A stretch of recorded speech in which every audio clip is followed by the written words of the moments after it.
Mr. Gopal Mahadevan, the convener for Economic Affairs and the Policy Advocacy Panel, CII, Tamil Nadu.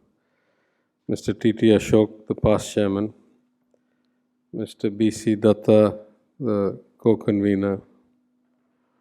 Industry members, ladies and gentlemen, good morning. It's a pleasure for me to be here among the top finance heads of our state. I'm happy to note that this is the 12th edition of the Finance Conclave, and I'm sure that with every passing year, the value of this conclave to all of you increases, and your functioning adds value to our state and our economy in more diverse and more impactful ways. We are, as has been mentioned here, a unique state in many dimensions. I think you may have seen a recent statistic that shows we have at least 10,000 more factories than a state like Gujarat, which is otherwise developed. The value of about 100 years of social justice is that we have less inequity or greater equity, though we're a far cry away from kind of satisfaction or success. As a state, we have less inequity, and this reflects in more and more people having access to setting up SMEs, greater purchasing power at the individual level, and therefore a more robust, self-contained economy in terms of the percentage of the GDP that is consumption, or GSDP that's consumption. But if I just step back a little and talk about the 18 months or so that we have been in office in this government, we came in at a very difficult time because relatively unplanned for second wave hit us, and it was 6 times the magnitude of the first wave in terms of number of cases and hospital demand. But we worked through that, we learnt a lot, and we developed a bunch of capacity. I would say there's almost no major city or district in Tamil Nadu now that is oxygen deficient. Were we to have the need again, we can pretty much be self-sufficient in oxygen. That's one of the good things that came out of it. Also, we know that we can now create hospital beds on the fly if we need to, in the thousands or tens of thousands.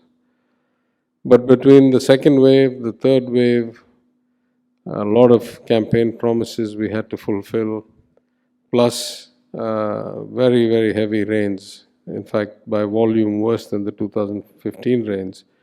It was certainly a very difficult year, especially for a party that was taking over administration after a 10-year gap. But despite all of that, I would say, first talking about my own portfolio, on the fiscal side, after 8 years of ever-increasing revenue deficits, we brought the revenue deficit down by 16,000 crores. And as a consequence, the fiscal deficit came down in the final account, even better than we thought in the revised estimate, down to 3.38%. Now, the limit that we were set by the union government using various levers that they have was about 3.85%. So basically, we came in about 0.5% below the limit, and under the terms of the 15th Finance Commission, the recommendations which were adopted by the union government, what that allows us to do is roll over the borrowing capacity from last year to this year. Now, it's a bit early, so I don't want to speak too much, but I will say that this year we are on track to repeat a good performance. So far, assuming the economy stays roughly at the same pace it has been for the year to date. And if so, then we'll build up some more capacity again. But that's on the fiscal side. On the operational side, by some surveys, I think TN has jumped to 3rd position in ease of doing business compared to the 14th. And our role, both in the auto sector, which we originally were quite dominant, but also in things like electronics, textiles, chemicals, leather, etc., our relative ranking in the national economy has gone up. Now, I take that as a good sign. I by no means take that as a complacent kind of signal that we are already doing everything well. We, of course, have to do a lot better. But again, as I say, by a recent RBI report, TN accounts for 15% of all the factories in the country, which is the number one in the country. Even though we are not anywhere near 15% of the GDP of the country, we're probably closer to 10.5 or 11. And we have the maximum number of workers engaged in industry, about 2.2 million. We have been able to attract a lot of investment, partly because, as the chairman mentioned, or the previous chairman mentioned, we are in a very changing global order, and there's a lot of movement of capital, of capacity away from China, and India as a whole, and Tamil Nadu in particular, benefit from this. But in the last few months, maybe 14, 15 months, we've attracted about $10 billion of investments, creating about 2 lakh jobs or so. Now this, the last I checked, it was about a 40-45% increase year over year. I couldn't agree more that MSMEs are the backbone of our economy and our manufacturing capability, as the statistics we've cited in terms of the number of factories, the number of people employed, and the proportion of our total manufacturing that comes from them. We have multiple initiatives to support MSMEs. By coincidence, my expenditure secretary in the finance department is also the secretary, principal secretary for the MSME department. So I work very closely with him. And in fact, since I came to office, I take personal attendance in every SLBC, as it's called, State Level Banking Committee, which meets once in 3 months. And in that committee, we have actually undertaken a lot of initiatives to improve access to credit to MSMEs. There's good news and there's bad news. I would say that overall, Tamil Nadu is both a above 100% credit to deposit ratio state. It has always been, and it continues to be, and it continues to improve slightly. So for every rupee of deposits, there's probably a rupee 10 or rupee 15 of credit extended.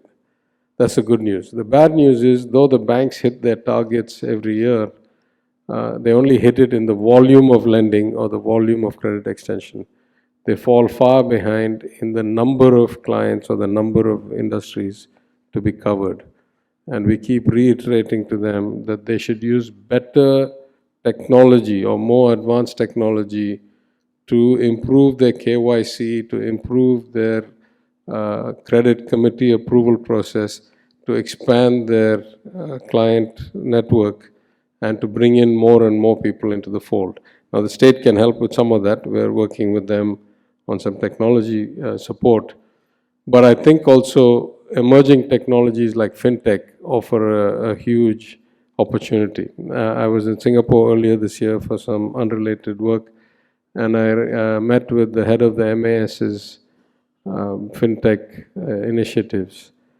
I had already served on several MAS committees and subcommittees when I was in Singapore, and I had not seen this kind of innovation that I saw this time. In the last 5 years, they've greatly increased the use of fintech in general and blockchain in particular.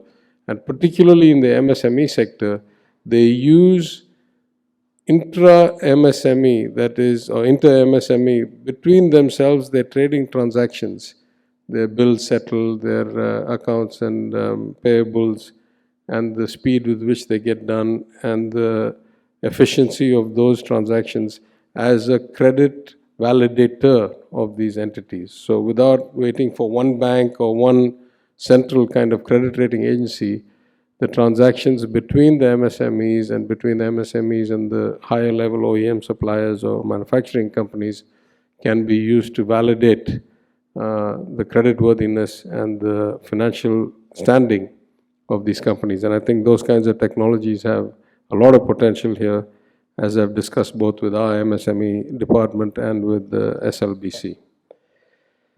I think Tamil Nadu is focusing a lot on fintech. As you know, we've announced a fintech park, and TIDCO is in the process of developing that. We hope that that will attract a lot of institutions, at least at a preliminary level. I've had interest from many of the biggest players in the world in the course of my interactions.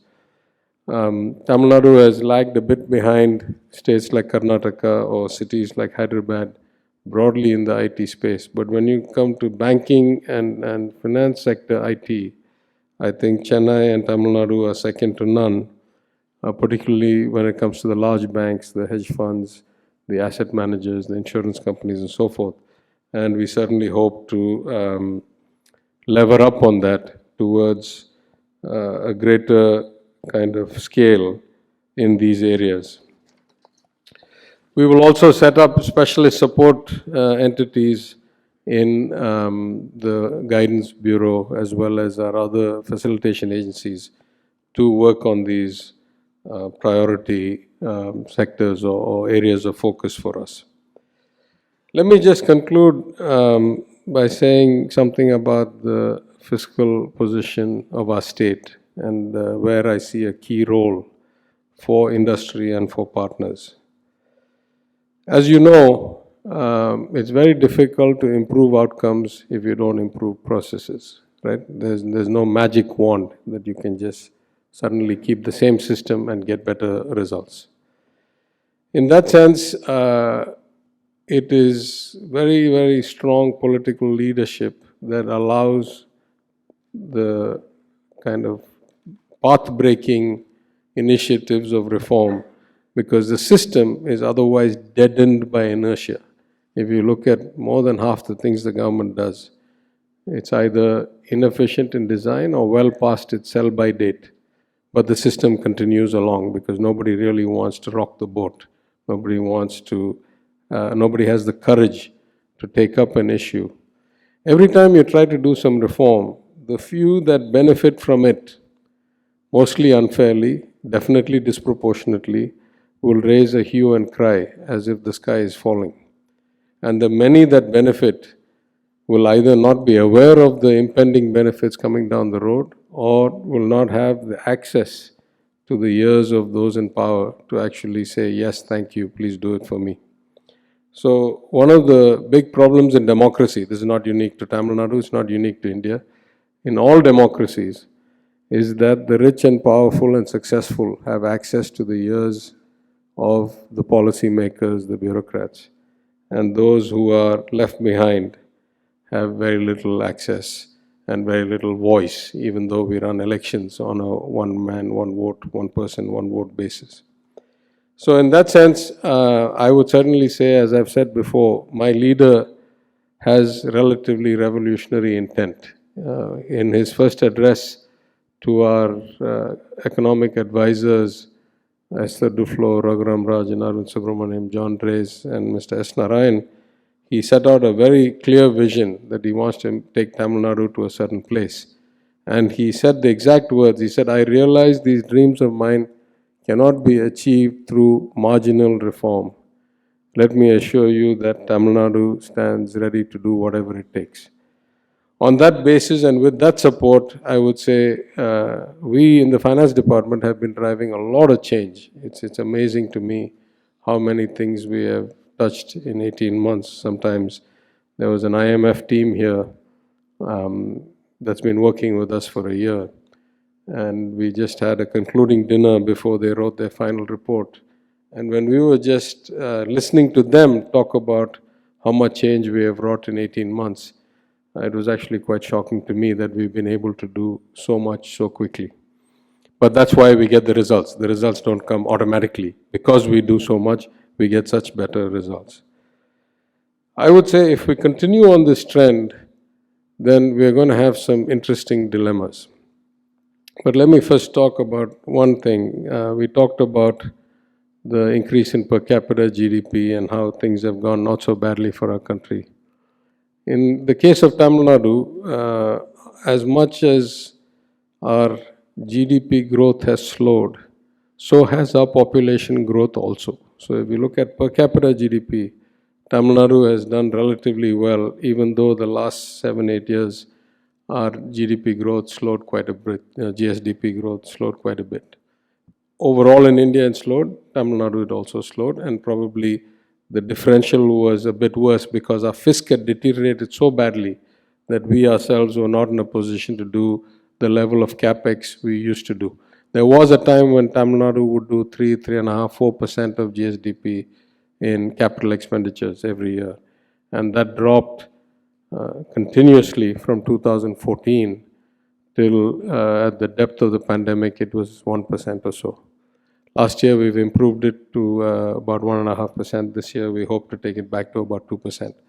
But on the trajectory that we are, either next year or the year after that, we will hit the revenue neutral target of the FRBM and our FRA Act.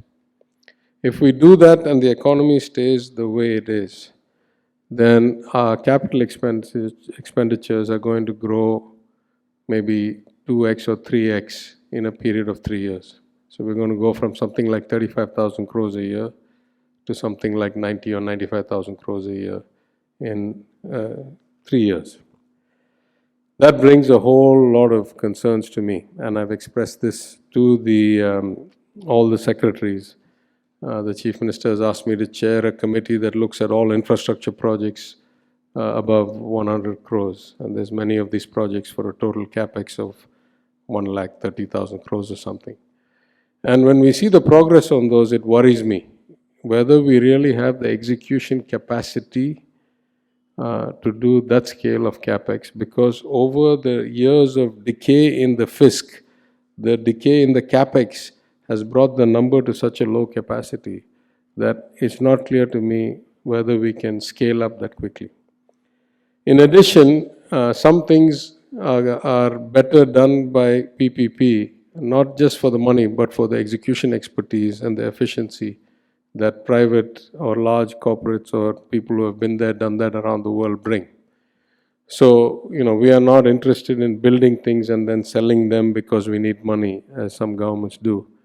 There are certain sectors where only the government should operate, in our opinion, and there are certain sectors where the private enterprise has much greater expertise than us, and we would rather leverage that expertise as partners on day one.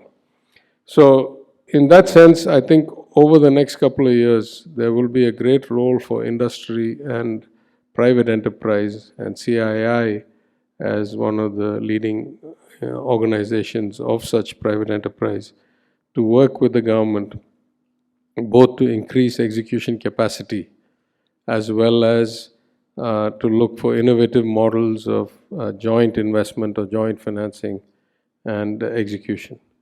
So there are some things we can do better. We can raise capital, we can allocate equity, we can take risk. There are some things industry can do better in terms of maintenance, execution, professionalism, technology, etc. So we need to figure out some models as we go along. I'll close with only 2 points. Though for most people, capital and finance is a constraint, I would say that as far as the government of Tamil Nadu is concerned, though we are still not out of the woods, and though we are still working through a huge problem where we had almost 3.5% revenue deficit and 4.6% or something fiscal deficit when we came to office, we are well on our path where we can see light at the end of the tunnel. So, as I learned very recently at some other lecture, and then I went and did some research, at the depth of the Second World War in 1942, in an interview, the great economist Keynes has expressed this perspective that as far as government is concerned, and with the then existing itself global access to markets and financing and liquidity and all that, anything the government can actually do, it can afford to do. That's a radical concept. But the more I sit in this office, the more I realize that to be true. It is that ability to execute the intent without leakage, without kind of direction twisting, in the truest form. If you can execute something the way that you intend to execute it in a way that strengthens democracy, increases equity, increases social justice, then surely we can afford to do it.